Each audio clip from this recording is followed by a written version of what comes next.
What is up, everybody? This is Christian and Anastasia. We're being extra silent because the kid is sleeping, but listen, we got a Q&A for you. It's been a minute since we had a Q&A. Excuse my Beyonce hair. It's gonna be all over the place and I'm gonna touch it, so. What we got coming your way are a bunch of questions that you all submitted on Instagram and on YouTube community, so thank you very much. We'll also tell you why the heck I'm wearing the shirt right now. All that's coming at you right now. All right, guys, before we get into all of these questions and the juicy stuff, I just want to shout out to Brio. We loved working with them before, and they know comfort. The head massager, this is the trilogy, so we're going to tell you all about that in a little bit. Thank you, Brio, for helping us out in this episode, and we've been so relaxed. It has been a while since we've opened up for a lot of things. So you said let's do some Q&A, so yes. Let's get into these questions. Okay, because the questions are from Instagram and YouTube. But the funny thing is though, when they posted a question on Instagram, by mistake I did not take a picture and the story went away within 24 hours. Oh, hell no! But don't be scared because I do remember some of the questions from Instagram. So we just got done with our family photo shoot for Christmas, and as you know, every time we've done a photo shoot, or maybe you don't know, Anastasia enlists the support of her personal tailor and wardrobe specialist in Ghana, and so she gets on the phone and she gets measurements, and we get all these measurements. As you can see, my Christmas eating has not been helping with my outfit so far. It's an unforgiving tailor that I kept my stuff on. She didn't, but I didn't, because if you know, and you're Ghanaian and African in general, sometimes they make these clothes like snap onto your body.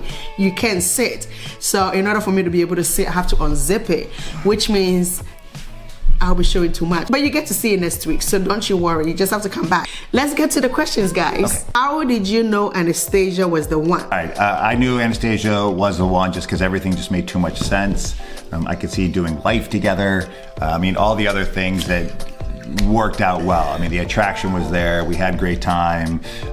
We did chemistry. I mean, all that was working out. But just as in someone you're going to do life with, and someone you can really trust, that there's no BS. It wasn't like it didn't hit me over the head like right away. I mean, it hit me over the head like, oh wow, I'm into this girl and I want to know more and more. But I think it was just this idea of like, is this the person you want to do life with for the rest of your life and everything? And then there was a part of it, I think, that just made sense. That it's the unexplainable. You're just like, it makes sense, so you don't question it, which I think is even better sometimes, because then you don't overanalyze it. You're just like, okay, God made this happen, and God will always make it work and work through it. So that's how I knew. The next question is from LL Cool Cooper. It's like LL Cool J, but LL Cooper. Are you expecting another child? All right, guys, since this conversation has gone a lot into love languages, it just made complete sense for us to do a partnership right now with Brio. This is the Brio Scalp Trilogy Massager. If you know someone who loves to get their head massaged right off the bat, you're gonna crush it this holiday season. Let me show you. This is a very cool box that's gonna come in. As you know, we've worked with Brio before. We did the neck massager with them. We love them. They're great. First thing, it's a sexy item, and they really take their time with creating a design that's really gonna work. Check out this front part. You're gonna open this piece up. There's something that's supposed to go in there. That's right. You can either put some water in there, you could put some essential oils in there, just a little bit of 3 milliliters, pop that in there, and then you are going to get these dispensers that are going to be able to dispense 8 of them onto your scalp while it's working. Stop it. Then you got 72 bristles. As you can see, it is sorta like what you would see on a comb. That's 72 signs of goodness. But you notice the red light. You got a red light therapy, a little bit of warmth that's happening in all 3 different modes. You have a slow mode, you got a fast mode, and then my favorite, alternating mode, that's gonna go slow and it's gonna go fast. Don't worry about the batteries. It is all gonna be charged. It is gonna come with the charging cords, travel pouch, and when you need to fall asleep on the plane, you're just gonna put this thing right here, and you're gonna be like, oh yeah, and the person next to you is gonna be so jealous because soon you're gonna be like this, falling asleep. You can bring it into the shower, so you got that waterproof aspect to it, so if you do wanna help out with either dandruff or just getting into your scalp more. But check this out. Put the essential oils inside the massager. You see how that works? I put a little bit too much, but that's okay. Take the shower and allow the essential oils just to massage into your scalp. If you're wrestling with dandruff or anything like a dry scalp, this is so good for you.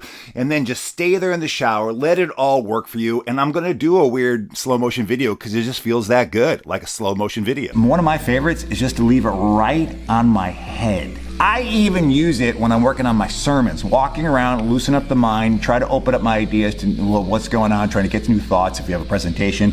Walk around with that while I'm working. You can use it while you're just relaxing, while you're outdoors. Go to the link if you want to grab one of these. Do it for one of your loved ones or anyone you know. It's a unique gift that no one sees coming. All right, let's get back to the vlog. Guys, I know there's a chubby cheeks going on here. There is a chubby arm going on there.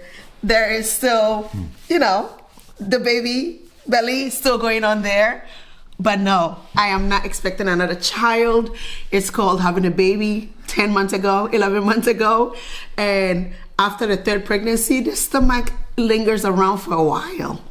So we're gonna let it do what it gotta do, but no, I am not expecting that. So that was a pretty bold question now that I think are it, because in my head I was thinking, are you wanting a third child? Oh no, but no. They want to know, am I expecting? LL Cool Child was just like, yo, are you getting, are you, what's going on over there? I'm seeing getting, something. You're getting thick on the thicker side. She or he didn't say all that, but I'm assuming that's what you imply. I almost made that mistake the other day, and I was so glad I did. And I don't take any offense to it at all. These kind of things doesn't bother me, and I'm also have thyroid issues, guys. You know, guys, I mean, it's a lot going on with this mother, but we're not going to blame it on all of that. This mama loves to eat, so that's what that. Yeah, so no, I'm not expecting a baby. Okay. Why do Ghanaians and Nigerians fight over jollof rice when neither invented it? Boom. Ooh, wow. Oh, hell no. And then someone responded saying, if you're not Ghanaian, get out of this conversation. I was like, oh, there's gonna be a fight up in here. Let me tell you something. I think we invented it. All the history you're reading about jollof not being invented in Ghana, listen. I don't know where they got that from. That's fake news. Fake news. Because it's invented in Ghana. Maybe not, but I'm saying it is. And I'm gonna say it is because she's my wife. Thank you. Mic drop. He's supporting his wife. Pet Princess says, are you guys planning to leave USA due to Christian's work? I'll let you answer that. Oh, that's a great question. So, Christian, that would be me if you're new to this vlog. I am an Episcopal priest. And so you could be a missioner at some point, which can take you, well, you don't have to be a missioner. There's actually jobs internationally. You can get called to different churches around the whole world. But Anastasia and I have at certain points definitely discerned and prayed upon the idea of what would it look like if we were missionaries to Ghana, missionaries to Ecuador, which means that we would raise money here, have people support us, and we'd go there for a particular vision. And usually it would involve education, building a school. And so that has been a constant discernment. You never know what God is up to, but every time we thought about doing that, we got pregnant. We got pregnant. So we're not going to talk about it because we don't want another pregnancy right now. So how about that? When we get to our menopause whatever age, God is up to. we talk about it. What made you fall in love with each other? Well, I already told you how I knew that you were the one. So, it's not bad since we just celebrated our 6th anniversary. And over a decade of being together. Okay, so I'm just going to say it right away. I thought he was the most gentleman man I've ever met. He was most gentle man or most gentleman? The most gentleman man. Like, okay. Get it? I was a gentleman. Yes. Not that I was just so gentle. No. Because that makes me feel like I'm just soft.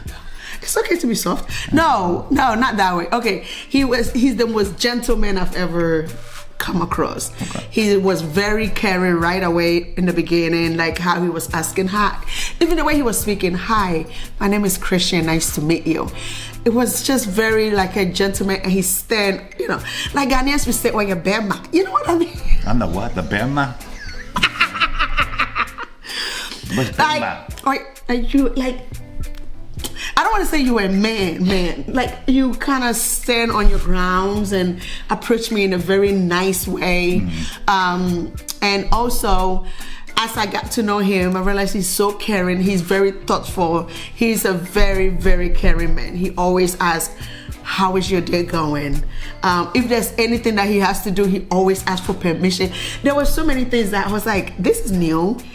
this is what love probably is. Like, so there were so many things that I never received before that I started questioning myself. Is this real? To a point, I had to kind of get to a point where I said to myself, I think he's just playing because this can be real.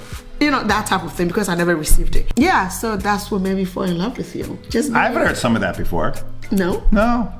Oh, baby Jew. Christian, you are a pastor in the church after all. When does you preach? When do you preach, basically? I know Anastasia, I know beautiful Anastasia is a nurse. They get a plane stuck.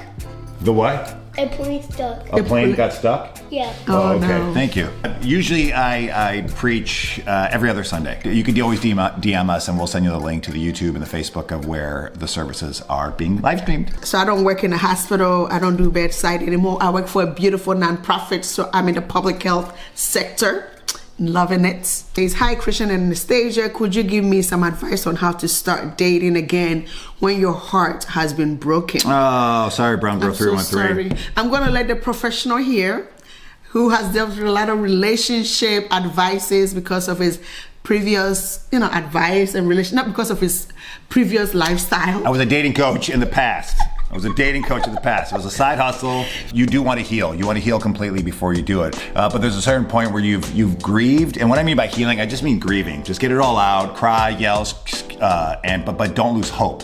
And so the key is to always have hope that there is going to be someone there, and that this heartbreak just makes you get closer to the real one, to the right one. And so you have to learn, though, about what caused that heartbreak and learn why that other relationship didn't work, so you don't repeat those steps, because you also have to take responsibility for choosing that person, allowing that person into your life, and saying, okay, so what didn't work there? Is it because we didn't match?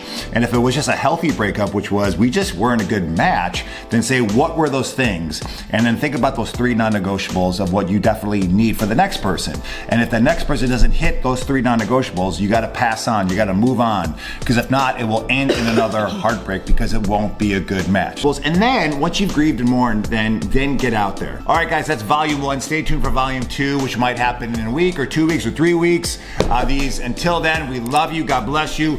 We want to say thank you once again to Brio for partnering with us on this video. Check out the links to see how you can get the Brio Scalp Trilogy Massager right here. Good for the holidays. Please subscribe. Kwame, say bye.